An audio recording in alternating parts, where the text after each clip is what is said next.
희양산 공양과 본지 풍광.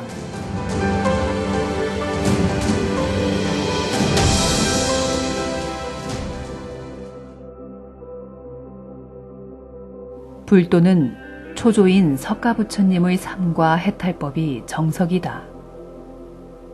또한 불교는 지고지순한 진리의 보고이지만 시대와 인종, 문의에 상관없이 누구나 기연이 닿으면 개오하고 생사해탈 지혜를 득할 수 있다. 다음은 호련히 다가온 불과의 인연 이후 광대무변한 불세계로의 만행여정에서 벌어졌던 나의 유별난 구도역정 한 토막을 피력한 것이다.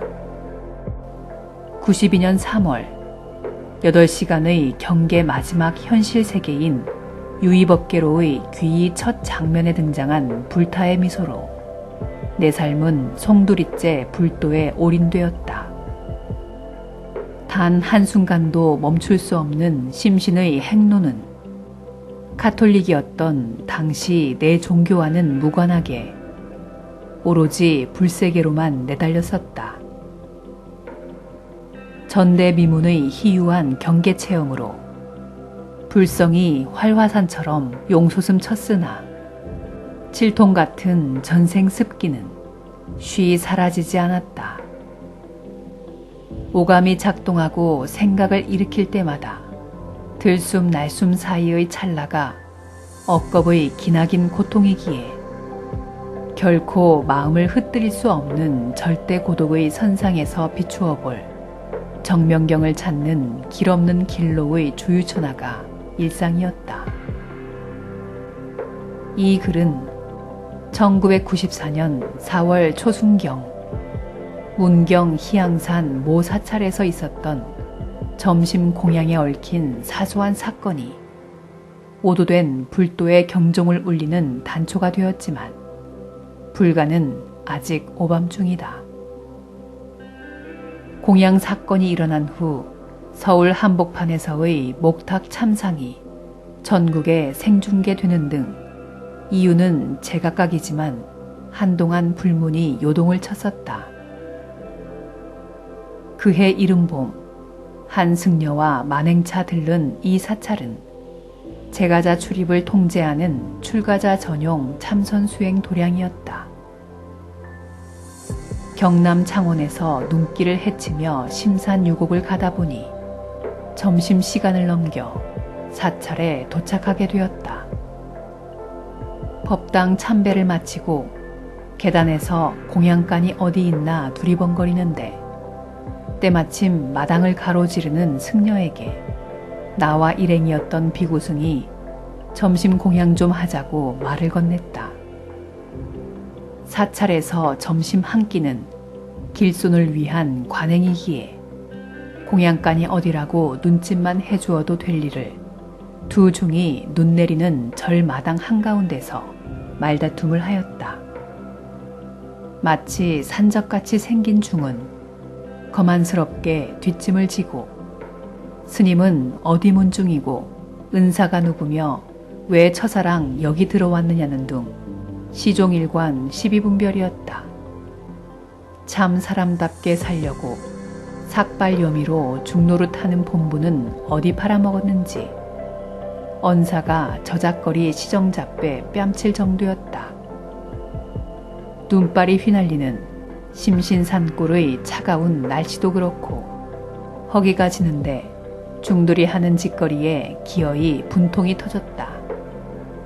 밥 좀 먹자는데 개 족보보다 더 못한 중족보는 왜 따지느냐고 희양산이 갈라지도록 냅다 고함을 질렀더니 마당 아래쪽 요사채 방문이 열리며 풍채 좋은 백발 보살님이 이리 오라고 연신 손짓을 하였다. 백발 보살님은 공양간 아랫목에 방석을 깔아주며 마당에서 주지와 다투는 소리를 다 들었다는 것이다. 당신은 세속업을 접고 이 생의 마지막으로 부처님께 회양하려고 공양주 소임을 자임하였다는 예사롭지 않은 풍모의 보살님이었다. 임금님 수라상 같은 밥상을 차려주고는 여기 선방에 80명 대중이 사는데 당신 눈에는 중 같은 중이 한 명도 없다는 것이다. 하루세끼 공양을 해주는 위치이기에 대중들의 일거수일투족이 밝은 눈에 확연히 관찰되었을 것이다.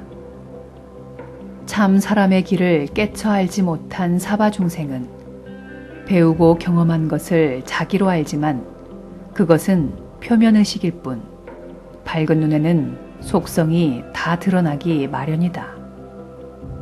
특히 음식물을 섭취할 때는 동물 본성이 표출되는 것을 감출 수 없기에 아귀 모습 등 전생 습인에 의한 중생 근기를 단박에 알 수 있다. 불교는 사생육도에서 벗어나지 못하는 사바 중생의 속성을 반란으로 비유하고 있지만 깊이 들여다보면 소름 돋는 심리 철학이다. 나는 중을 만나러 여기 온 것이 아니라 산천 경계 만행 중이라 말하고 그만 자리에서 일어서려니 누룽지를 끓여오고 과일을 내놓으며 굳이 발길을 잡는 깊은 뜻이 있었다. 조금 있으면 종정 스님이 대중 법문을 할 건데 꼭 참석해서 법문을 들어보라고 신신당부를 하였다.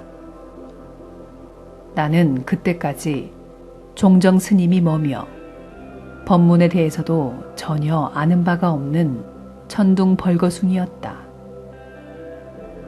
얼마 후 찻소리가 나고 사람들이 웅성거렸다. 부산서 오는 불자들인데 저 위 설법전으로 들어가면 종정스님 법문을 들을 수 있다는 것이다. 설법전은 이미 사람들로 가득 차서 맨 뒤쪽 벽을 등지고 섰었다. 중간은 제가 불자들이고 양 벽면은 좋기 100여 명은 될 듯한 승려들이 가사를 걸치고 쭉 늘어서 있었다. 반대편 문으로 큰 지팡이를 든 노승이 들어와 착석하자 부산 불자들을 이끌고 온 승려가 법상 위에 큰 봉투를 올려놓으며 약소하지만 얼마 넣었습니다 라고 말하며 큰 절을 3번 하였다. 연이어 마당에서 중족보 따지던 승려가 죽비신호로 자, 다 같이 종정스님께 삼배합니다 라고 하면서 저를 유도하였지만 나는 벽을 등지고 가만히 서 있었다. 법당 참배는 하지만 승려한테 삼배를 해본 적도 없고 더구나 돈봉투를 앞에 두고 절을 할 수 없었다. 대중의 삼배가 끝나고 자리 정돈을 한 후 가만히 서 있는 나를 주지가 죽비로 가리키며 저기 처사는 왜 종정스님께 삼배를 안 하느냐고 힐책하였다. 승려가 육아의 처사라는 하대 존칭도 귀싸대기 감인데 중한테 돈 바치고 절 바치는 괴이한 장면에 얼떨떨해 있던 참에 시비를 걸어왔다. 절을 하든 말든 그건 내 사정이고 공양주 보살님한테 점심 대접받은 빚갚음으로 억지 춘향이 짓하느라 여기에 참석했을 뿐인데 상황이 묘하게 돌아갔었다. 종정 법문이 얼마나 석가부처님 정법을 대변하는지 알 수 없지만 이 자리에 동참하였다고 터무니없는 종교 행위에 빠진 맹신자이거나 천치등신은 아니다. 무니에 도취되어 천지분간도 못하는 까막눈이 잠자는 사자의 코털을 뽑는 것도 유분수지. 석가부처님의 무상심심 미묘법을 조금이라도 맛보았다면 절대로 할 수 없는 대단히 위험한 망동이었다. 불교 공부에서 반야심경은 삼라만상 존재 이치를 터득하는데 약방의 감초와 같고 특히 출가자는 이런 반야경을 입에 달고 산다. 우주법계 재행이 허망한 것임을 깨닫고 나라는 색수상 행식 오온에 속지 않아야 반야지혜가 생긴다는 너무도 간단하고 당연한 석가부처님의 생사해탈법은 엿바꿔 먹었는지 시건방진 아상이 끌어넘쳤다. 마당에서 중족보 따지다가 털린 앙금으로 생트집을 부리는 산적 같은 중을 건너뛰어 설법전이 터질 듯한 톤으로 종정이라는 당신, 왜 돈 받고 절 받는지 사유를 말해보라 하고 일갈하였다. 그 순간 좌중이 얼어붙었고 두 손으로 움켜잡은 종정의 커다란 주장자가 한동안 다르르 떨리더니 마치 전기에 감전된 듯 주장자를 휙 내던지고 연문으로 나가버렸다. 종정이 돈 받고 절 받는 이유가 무엇인지를 물었는데 대답도 없이 도망치듯 나가버리기에 나는 신발 벗어놓은 반대편으로 나와 마당 가운데서 종정을 세워놓고 중이 돈 받고 절 받는 이유가 뭐냐고 다그쳤다. 그리고 그와 나는 장승처럼 마당 가운데 우두커니 서 있게 되는 기묘한 상황이 연출되었지만 아무도 개입할 엄두를 못 내었다. 한참을 지나 종정을 시봉한다는 승려가 이러지 말고 들어가서 정리하자는 말에 초가 지붕으로 단장한 종정 거처에 삼자가 앉았지만 중이 돈 받고 절 받는 법문은 끝내 못 들었다.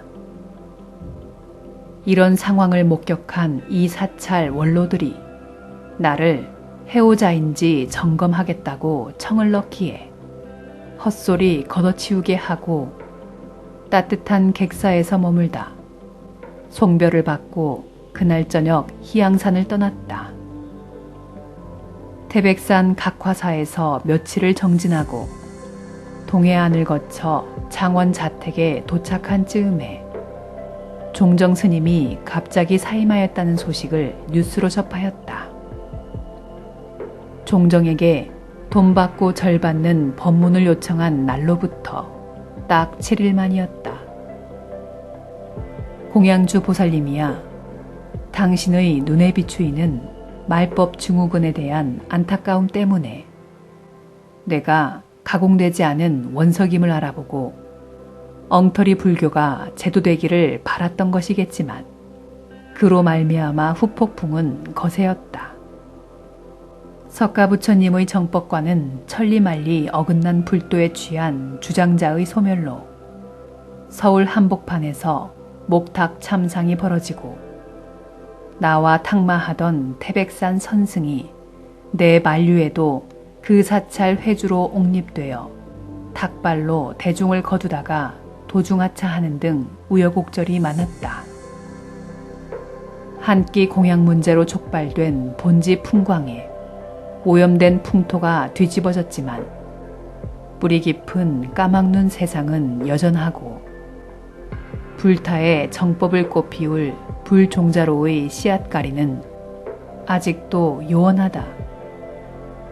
불교를 표방하는 모든 사찰은 누구의 소유물이 아니라 모든 불자들의 수행도량이자 고달픈 영혼의 안식처로 존재하는 성스러운 전당이다. 더구나 구도여정인 길손에게 밥 한 그릇 제보시하는 것은 자리이타의 고상한 불도 이전에 악유다툼 저작거리에서도 결코 저버리지 않는 인간사의 기본 도리다. 한국 선불교의 중심이라 할 수 있는 모 사찰에서 한 끼 점심 공양 문제로 촉발된 후폭풍이 불교 역사의 한 획으로 그어졌지만 불타의 무상도리를 알 턱 없는 무상한 세월은 오늘도 살같이 흐른다.